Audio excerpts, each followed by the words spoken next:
অতীতকালে কোনো একটা কাজ আগে নিয়মিত হতো বা আমি নিয়মিত করতাম।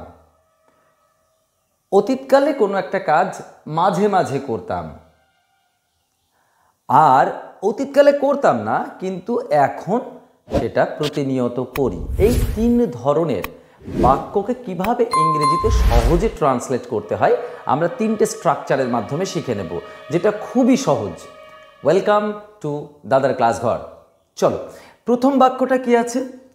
আমি প্রতিদিন নদীতে সাঁতার কাটতাম। আমি প্রতিদিন নদীতে সাঁতার কাটতাম মানে হচ্ছে আমি অতীতকালে কোনো একটা কাজ অভ্যাসগতভাবে নিয়মিত করতাম। সেটা যে কোনো কাজ হতে পারে, যে কেউ হতে পারে। তো সেই ক্ষেত্রে আমরা একটা স্ট্রাকচারের মাধ্যমে করে থাকি। কি স্ট্রাকচার? না, সাবজেক্ট বসবে, তারপরে ইউজড টু বসবে, ইউজড টু, তারপরে ভার্বের বেস ফর্ম বা মূল ফর্ম, তারপরে আদার্স বসবে। ওকে, এইটা হচ্ছে আমার যদি অতীতকালে প্রতিদিন নিয়মিত হতো এমন কোনো কাজ বোঝায়। তাহলে এইখানে সাবজেক্ট দেখো, সাবজেক্টটা আমি, সো আই, তারপরে অবভিয়াসলি ইউজড টু বসবে, I used to, I used two, তারপরে ভার্ব, ভার্ব কোনটা? সাঁতার কাটা। তাহলে আমি সাঁতার কাটা ইংরেজিটা এখানে লিখে দেব swim, I used to swim. এবার এইটুকুর মানে হয়ে গেল আমি সাঁতার কাটতাম প্রতিদিন, হয়ে গেল প্রতিদিন সেন্সে, মানে নিয়মিত অভ্যাসগত বোঝাচ্ছে, তাই তাই ইউজড টু হলো। কিন্তু এবার নদীতে, ইন দ্য রিভার, নদীতে, আর পড়ে থাকলো প্রতিদিন, এভরিডে। তাহলে খেয়াল করো, যদি প্রতিনিয়ত অভ্যাসগত কাজ বোঝায় তাহলে সেই ক্ষেত্রে আমরা কি করব? সাবজেক্টের পরে ইউজ টু বসাবো, ইউজ টু বসারে পরে এরপরে ভার্বের মূল ফর্মটা বসবে। কিন্তু যদি এমন হয় যে প্রতিদিন বোঝাচ্ছে না কিন্তু মাঝে মাঝে, অকেশনালি, তো সেই ক্ষেত্রে আমরা কি করব? এরকমই একটা স্ট্রাকচার আছে, সেই স্ট্রাকচারটা দেখি। প্রথমে বসবে সাবজেক্ট, তারপরে বসবে উড, অতীতকালে কোন একটা কাজ মাঝে মধ্যে হতো এমন বোঝাতে, উড, তারপরে ভার্বের বেস ফর্ম, তারপরে আদার্স। এই স্ট্রাকচারটা বসবে যদি মাঝে মাঝে হতো, মাঝে মাঝে।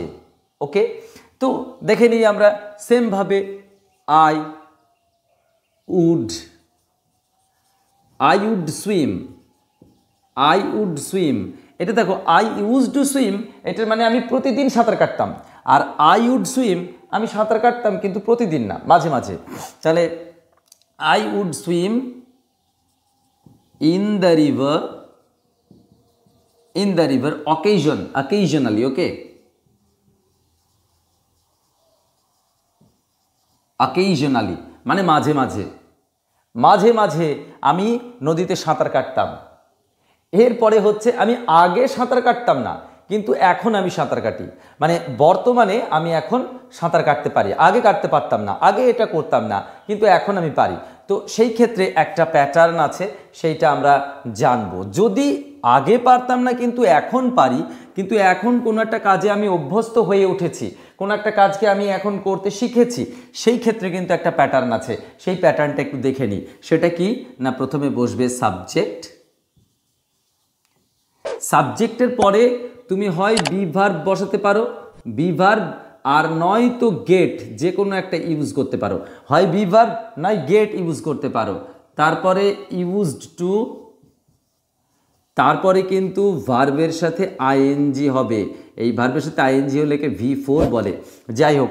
তো তারপরে আদার্স বসবে, এইটা কিন্তু আমাদের মাথায় রাখতে হবে। সো কি বললাম, সাবজেক্টের পরে হয় বি বসাতে পারো নয়তো গেট বসাতে পারো। বি মানে বি ভার্ব, কোনগুলো be verb? Am, is, are, was, were, okay, shall be, will be, সেগুলোকে বি ভার্ব বলে। আর না হলে গেটকে তুমি ইউজ করতে পারো, গেট, আর তারপরে ইউজ টু, তারপরে ভার্বের সাথে আইএনজি। তাহলে আমরা এই যে বাক্যটা লিখেছি, আমি আগে সাঁতার কাটতাম না, তাহলে আই, আগে কাটতাম না, ওকে, আগে করতাম না, তাহলে I would not, I would not swim, আমি আগে, বিফোর, আমি আগে সাঁতার কাটতাম না। কিন্তু বাট,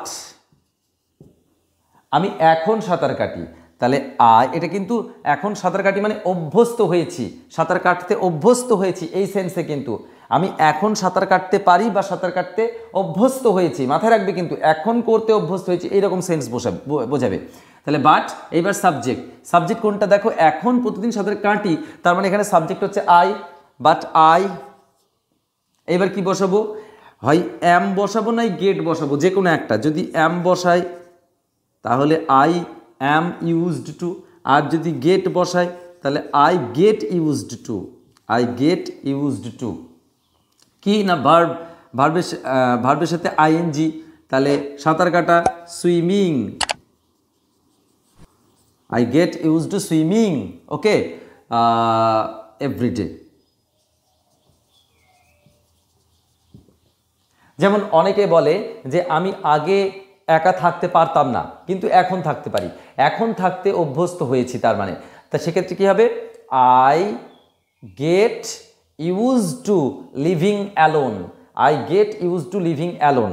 তাহলে এখন একা একা পড়তে শিখেছি বা পড়তে অভ্যস্ত হয়েছি, এইরকম যদি থাকে সেক্ষেত্রে দেখো, আর এই বি ভার্বটা অতীতকাল হলে ওয়াজ ওয়্যার হবে, শিখেছিলাম পারি, যে এই জায়গাটা যদি সাঁতার কাটির জায়গায় অতীতকাল হয় তাহলে কিন্তু বি ভার্বটা ওয়াজ ওয়্যার, যদি ফিউচার হয় তাহলে শ্যাল বি উইল বি হবে। আর গেট এটাও অনুযায়ী কিন্তু চেঞ্জ হয়ে যাবে, got used to, he got used to living alone, সে একা একা থাকতে শিখেছিল, বা he got used to learning English. তাহলে এই যে প্যাটার্ন, এই প্যাটার্নটা কিন্তু আমরা মাথায় রাখবো। সো এখানে আমরা তিনটে প্যাটার্ন শিখলাম, একটা হচ্ছে সাবজেক্ট, তারপরে ইউজ টু, তারপরে V1, এটা হচ্ছে অতীতের নিয়মিত অভ্যাস বোঝাতে, সাবজেক্ট উড V1, এটা মাঝে মধ্যে হতো এরকম বোঝাতে, আর একটা হচ্ছে আগে হতো না কিন্তু এখন হয়, এখন আমি করতে অভ্যস্ত হয়েছি এরকম বোঝাতে কিন্তু গেট ইউজ টু, তারপরে V4 বা বি ভার্বের পরে ইউজ টু, তারপরে ভার্বের সাথে আইএনজি। আশা করছি ভিডিওটা ভালো লেগেছে। যদি এইরকম তোমরা ভিডিও আরও পেতে চাও প্লিজ কমেন্ট বক্সে কমেন্ট করো, আর হ্যাঁ ভালো লেগে থাকলে অবশ্যই একটু শেয়ার অ্যান্ড সাবস্ক্রিপশন জরুর করো। শেষ পর্যন্ত জুড়ে থাকার জন্য